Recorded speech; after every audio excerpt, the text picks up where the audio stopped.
Alright, well you guys have said it all. There's not much else for me to say in respect to the Caulfield Cup. However, I do want to have my say on Weekend Hustler. Now, you know, I put my manhood on the chopping block there and for all to see, and I'm glad to be vindicated in my thoughts and my opinion. Look, my thoughts on the horse are well documented.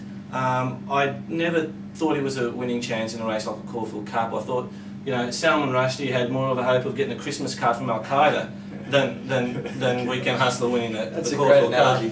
But you know, and furthermore, in my mind, he'd never really done enough, or in a manner in which I like to see a horse win, to be called a champion. And it's all about hype. It's all about media.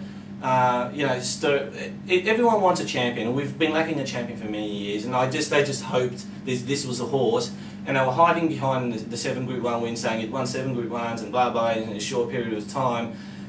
However, it takes more than Group 1 wins. Many horses have been Group 1 wins. That's ridiculous. Come on, mate. Well, it's now proven. It's now proven. No, it's not proven. All that's been proven is the horse doesn't stay. This does not prove the horse is not a champion. Hiding behind 7 Group 1s. How do you hide behind 7 Group 1s? I'll tell you how you hide behind 7 Group 1s. We all agree. You hide because they stand so far away. Matt. We all agree, and you agree also with me. I agree that he's not a stayer. I don't agree that he's not a champion. Wait, you're not letting me finish. You agree with me that our lack of racing, our lack of depth in weight for age racing in Australia is very, very poor. So him to win those races, big deal. We don't have depth. And furthermore, 4 of those wins were during EI. And clearly EI form has not stood up, because last year's Caulfield Cup winner and second place horse went like bustards yesterday. Right? EI form is not standing up. It's not standing up. Our weight for age racing is poor. That's true. Our stayers are poor. So it's not as if we've got a dearth of talented stayers and we can say, okay, he didn't match our staying depth. But I wouldn't use last year's Cups place getters as a reference, because how often do the Cups winners of previous years come back? Because they get more weight. They do, mate, for years. It's different. Like his handicapper, Master O'Reilly, he's not a weight for age star. He's a handicapper. He took advantage of the weights last year. Indeed, and yet his handicapper, and yet he was still managed to beat Weekend Hustler last start in the Turnbull. That's my point. Again, my point. Champions overcome these hurdles and they win irrespective. No. Champions don't stay if they're not stayers. You know, that's where the majority of people are proven wrong. The majority of people thought that his champion quality. I never considered Northerly a 2400 metre horse. Yes, he was able to win a Caulfield Cup. He was just clearly superior. Northerly could never win an open. But he won 1200 metre group races. Yeah, Northerly could never win an open. Okay, they're two completely but again, different I think personally, the truth lies somewhere in the middle here. The horse is clearly not as good as what he was made out to be. That's all I'm saying, mate. That's true. I agree with that. He's a very, very good horse. Whether he's a champion or not, you can really only decide that at the end of his career, not in the middle.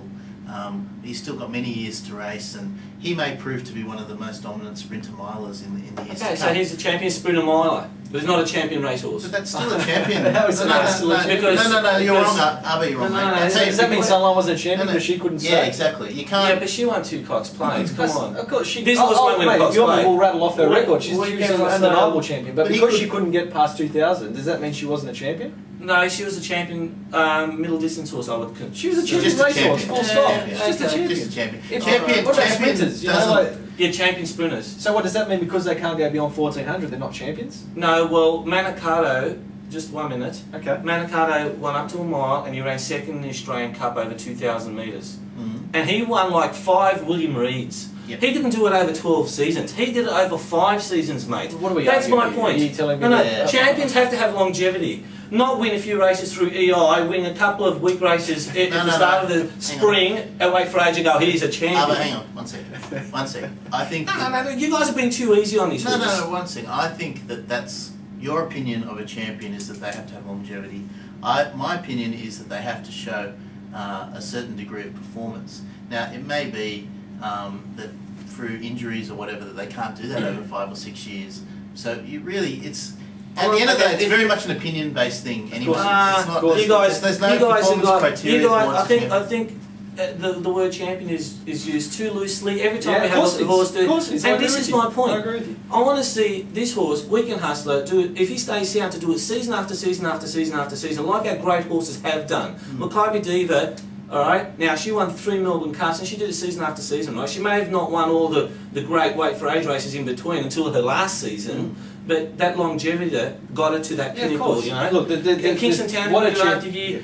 The championship Better loosen up. Yeah, correct. Your Rogues. They did it year after year after year. They lined up and competed. A champion is okay, they get my respect for doing that. Yeah, a champion quality is when the horse is able to do something exceptional, and something exceptional might be that longevity and being able to win those Group 1 races. Not just the longevity, but to be able to win in the way they did, like to win by 3 to 4 lengths over many variable distances. You also have to concede is, and I think you'd have to be fairly naive to think that racing at various times, you know, that there wasn't more involved than just the training of horses.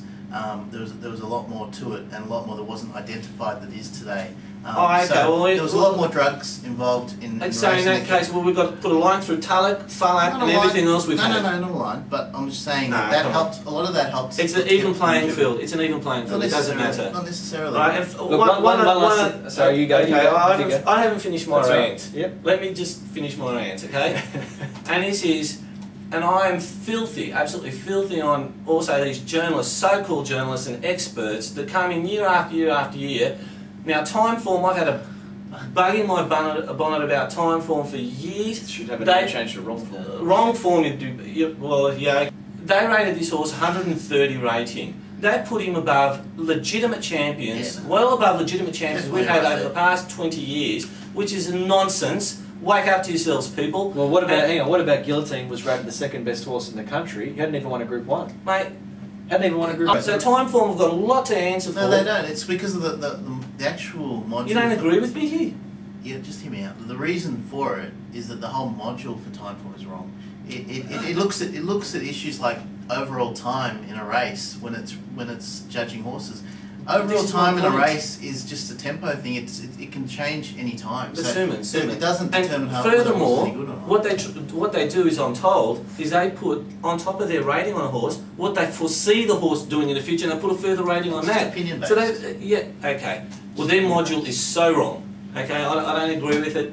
No idea. Look, one last. Furthermore, okay, you've still got Dominic Byrne, for all the kudos he gets for his rating, put this horse. He was the best thing. Wait. Oh, you're knocking an expert there, mate. You're taking on the wrong person. Who made him expert? Who made him an expert? I suppose his results. Okay, here is his results. He made Weekend Hustler the best thing since Secretariat, mate. In what? One of our best champions over the last 30 or 40 years, he called this horse. Oh, okay. Well, look. Go reassess that. Yeah, well, that will, I suppose, stand to reason in the coming. My thing is, these so-called experts get caught up in this massive hype. They all get on it. They all try and create something that isn't. Doesn't get caught up in hype. They should make phone calls to Stephen King and make these sci-fis of that bloody good.